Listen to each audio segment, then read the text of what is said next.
First off, start by telling me about your character in this film. Ron Woodruff, man with a seventh grade education, two-bit wild-ass cowboys, electrician slash part-time bull rider. Don't leave your wallet sitting around because he'll probably steal something from it. A womanizing, fun, hell-raising son of a bitch who's heterosexual and gets HIV, given 30 days to live. Guy becomes a scientist of HIV, leaves the borders and goes out amongst the world to go out and research and bring back anything he can. And he's not only bringing it back to just survive, he's gonna make him some money. Yeah. So he's got a bit of Scarface to him too. Businessman who unknowingly becomes an activist as well, without ever sort of consciously raising that flag and saying I'm the leader. He kind of, you follow his life and he becomes that without even really knowing it. You just described him so well. When you read this story, what was it initially about him that made you really want to play this character? Well, he was a great anti-hero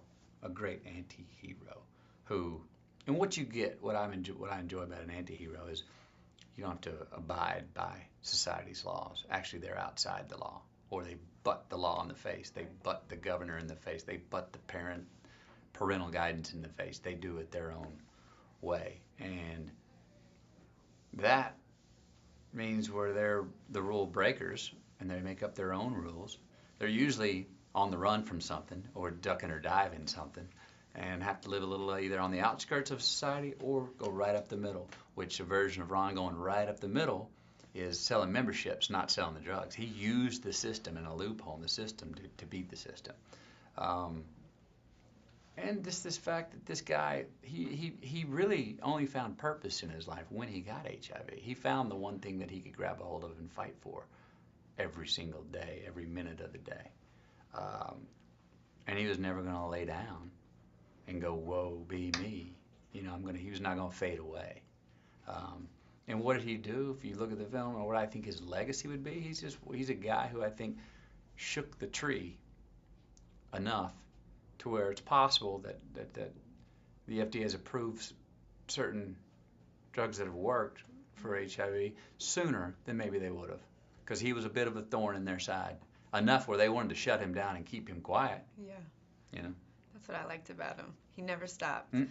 Now, I mean, when you see the film, obviously, your physical transformation was unbelievable. Talk to me a little bit about how you sort of transformed into Ron. Physically? Yeah, physically. That was all diet and giving myself 4 months to do it. And it was diet. I talked with 2 nutritionalists, did my research, found out what don't do, what not to do. There are many options on how to do it, but there was quite a few things on what not to do. Mm-hmm.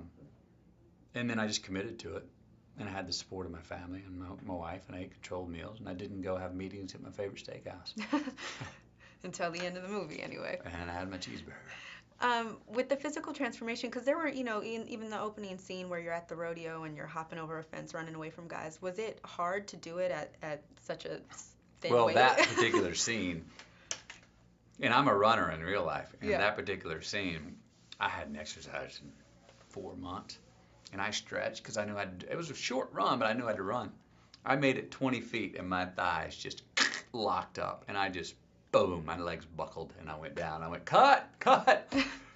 And the 15 cowboys right behind me, right before I'd run, I was like, try and get me if you can. And I said, when you get me, don't half-ass it. Well, I had to go cut because they were still coming to get me.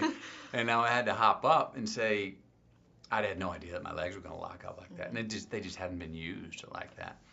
So that was a long day. Yeah. And I was more exercise, and I was sore after that day for a while, which was funny because 4 months earlier, I could have done that 5,000 times in a row. Yeah. And not been sore. But the human body is incredibly resilient. And I was never for fear that something was going to be, wrong for any long term. Right. Now, aside from the physical transformation, what were some of the challenges about playing Ron? The challenges were, one thing that was important to me was to maintain this anarchic spirit, that this guy was an SOB, that this guy was a real bastard and a real badass and a real selfish son of a bitch. Maintain that. Mm-hmm. and not fear that we're going to lose the humanity, not fear that no one would ever sympathize, as someone might say, not fear that. Trust it. If you stay on track with this guy of who he really is, and keep him a businessman. Keep him a businessman. Don't have him in the middle going, well, no, I want to help everybody out. Yeah. Just keep him a businessman. Keep him liking his gold and his Cadillac. That the humanity will come out of that.